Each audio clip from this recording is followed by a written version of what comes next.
ایک پورا چارٹر تیار ہو، اسے میگنا کارٹا کہا جاتا ہے۔ تو ڈاکٹر صاحب فرماتے تھے انسانیت کا میگنا کارٹا سورۃ البقرہ کی آیت نمبر 186 ہے، وَإِذَا سَأَلَكَ عِبَادِي عَنِّي فَإِنِّي قَرِيبٌ۔ جس طرح وہاں گورے کہتے تھے نا ہم حکمران کے دروازے کو کھٹکھٹا سکتے ہیں انصاف کے لیے جس وقت چاہیں، اور اللہ کا کہہ رہا ہے اے نبی جب میرے بندے آپ سے میرے بارے میں پوچھیں فرماؤ میں تمہارے بالکل قریب ہوں، ہر سننے والے کی پکار کو سنتا ہوں، اجیب الدعوۃ الداعی اذا دعان، جب وہ مجھے پکارے۔ اللہ نے تو کوئی بیچ میں چیز رکھی نہیں ہے، انہوں نے بیچ میں بندے ڈالے۔ البتہ یہ بات صحیح ہے کہ جو چیز اللہ نے اپنے لیے خود پسند کی ہے، مثلا اللہ نے اپنے لیے یہ چیز پسند کی کہ آپ نے میرے تک پہنچنے کے لیے پیغمبروں کی تعلیمات اور ان پر نازل ہوئی ہوئی کتابوں کو فالو کرنا ہے۔ اب جو شخص پیغمبروں اور کتابوں کو بیچ میں سے نکال کے ڈائریکٹ اللہ تک پہنچے گا، ہم اس کی توحید کو اور ایمان کو شیطانی توحید ہی کہیں گے، رحمانی نہیں ہوگی، کیونکہ انبیاء رول ماڈل ہوتے ہیں۔ تو وسیلے کا لفظ ان معنوں میں اگر کسی نے بولنا ہے کہ اللہ تک پہنچنے کا ذریعہ، تو سر وہ پھر اللہ کے پیغمبر اور اس کی کتابیں ہیں، اللہ اور اس کے رسول کی تعلیمات ہیں۔ وہ ٹھیک ہے امام بخاری امام مسلم کی بھی کنٹریبیوشن ہے، لیکن اس کے اندر جو کچھ لکھا ہے وہ تو نبی علیہ السلام کی احادیث ہے نا، ان کے لیے تو اپنا ثواب موجود ہے۔ ہم ویڈیو میں بیان کر رہے ہیں، ہمارے لیے ثواب موجود ہے۔ کئی لوگ ہمیں بھی آ کہتے ہیں جی آپ ہمارے لیے ہدایت کا وسیلہ بنے، ہم ہمیشہ یہ کہتے ہیں کہ یار وہ وسیلہ تو اللہ کسی کو بھی بنا لیتا ہے، اصل مسئلہ یہ ہے کہ اللہ نے تمہارے لیے ہدایت کا فیصلہ کیا بسبب اس کے کہ تمہارے اندر کوئی رمق موجود تھی سچائی قبول کرنے کی۔ اصل جو وسیلہ اس اعتبار سے ہے تو وہ پیغمبر ہیں اور کتابیں ہیں۔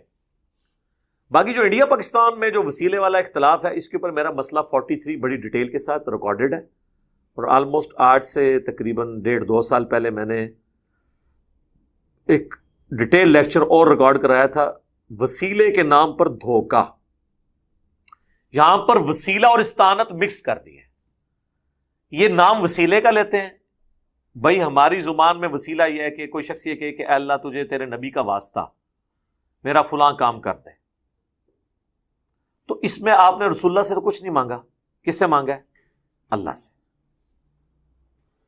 کسی فرشتے جن پیغمبر سے کچھ نہیں مانگا۔ وہ کہتے ہیں نہیں جی یہ تو وسیلہ ہے نا، لیکن یہ بھی وسیلہ ہے۔ اگر کوئی کہتا ہے نا یا رسول اللہ مدد یا علی مدد یا شیخ عبد القادر جیلانی، تو یہ بھی وسیلہ ہے۔ ہم کہتے ہیں یہ کیسے وسیلہ ہو گیا، تو ڈائریکٹ پکار رہے ہیں ہم ان کو۔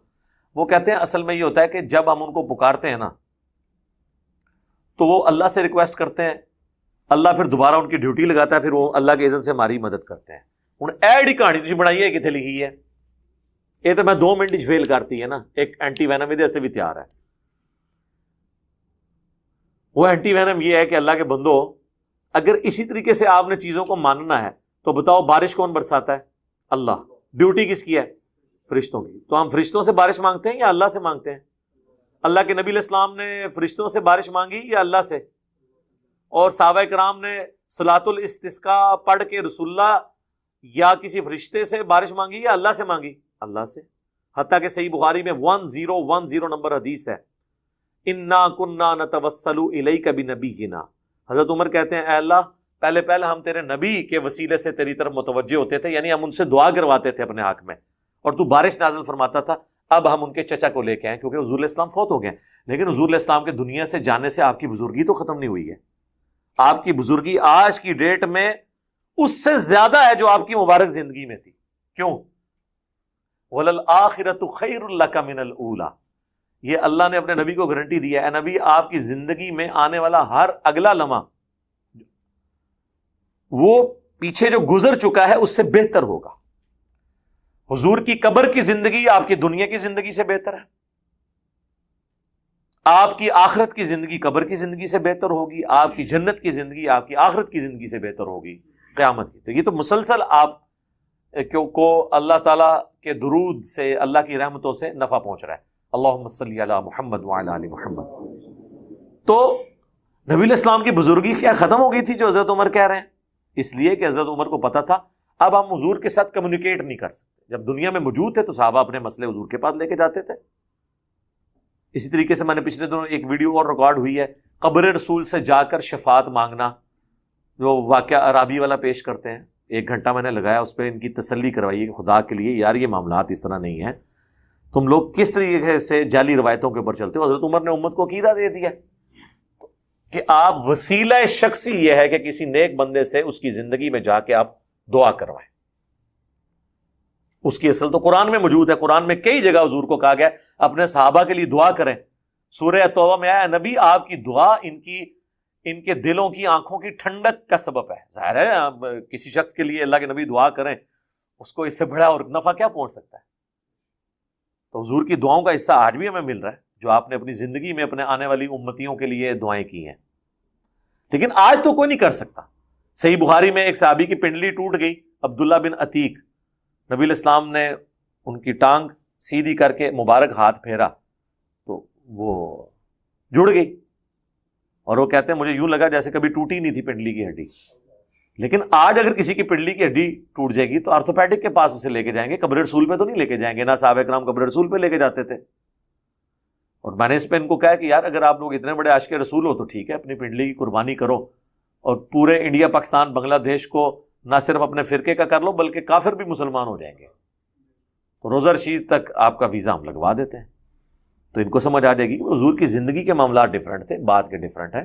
آپ سے دعا کروانا وسیلہ شخصی ہے، یہ تو یعنی صحابہ کرام کا اس کی اصل قرآن میں ہے کہ نبی علیہ السلام کی دعائیں۔ پھر آپ دیکھیں حضرت یوسف علیہ السلام کے بھائی جب اپنی غلطی کا احساس ہوتا ہے تو وہ اپنے باپ سے کہتے ہیں آپ ہمارے لیے دعا کریں، تو دعا کروانا وسیلہ شخصی ہے۔ یہ وہ وسیلہ ہے جو اصل وسیلہ ہے۔ تو ٹوٹل 5 وسیلے ہیں، ان میں سے پہلا وسیلہ ہے کسی نیک بندے سے جو آپ کے سامنے موجود ہے جا کے دعا کروانا۔ مسئلہ 43 میں نے ڈیٹیل سے اس کے دلائل دی۔ دوسرا وسیلہ ہے نیک اعمال کے ذریعے اللہ کو واسطہ پیش کرنا، جو قرآن میں ہے وَاسْتَعِینُوا بِالصَّبْرِ وَالصَّلَاةِ، صبر اور نماز کے ذریعے اللہ کی مدد چاہو۔ بخاری مسلم میں 3 لوگ غار میں پھنس کے تھے اور آگے پتھر آ گیا، تینوں نے اپنے ایک ایک نیکی اللہ کی بارگاہ میں پیش کی اور کہا اس کے وسیلے سے اگر یہ عمل تیری بارگاہ میں قبول ہے تو اس پتھر کو ہٹا دے۔ تھوڑا تھوڑا کر کے وہ پتھر کھسکا اور وہ آزاد ہو گئے۔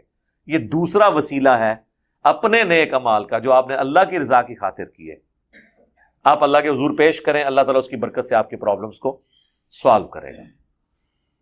تیسرا وسیلہ ہے اللہ تعالیٰ کے کلمات تامہ کے ذریعے، اللہ تعالیٰ کے کلمات کے ذریعے، جو قرآن میں آیا وَلِلَّهِ الْأَسْمَاءُ الْحُسْنَى فَادْعُوهُ بِهَا، اللہ کے لیے ہیں سارے اچھے نام، اللہ کو اس کے ناموں کے ذریعے پکارو۔ جو ہم کہتے ہیں نا اعوذ بکلمات اللہ التامات من شر ما خلق، اللہ تعالیٰ کے جو اسماء قرآن میں ہے اس کے ذریعے اللہ کی طرف متوجہ ہوتے ہیں۔ صحیح بخاری اور سنن ابو داؤد میں حدیث ہے کہ اے اللہ ابراہیم اپنے 2 بیٹوں اسحاق اور اسماعیل کو ان کلمات کے ذریعے تیری پناہ میں دیتے تھے، میں بھی اپنے 2 بیٹے حسن و حسین کو ان کلمات کے ذریعے تیری پناہ میں دیتا ہوں۔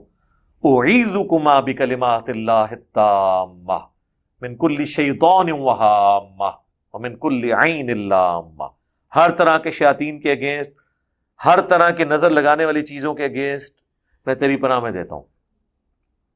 بسم اللہ الذی لا یضر، میں اس اللہ کے نام کے ساتھ آغاز کرتا ہوں کہ جس کے نام کی برکت سے زمین و آسمان میں کوئی چیز نقصان نہیں پہنچا سکتی۔ لا الہ الا اللہ وحدہ لا شریک لہ، یہ سارے اللہ کے کلمات ہیں۔ یہ تیسرا وسیلہ ہے۔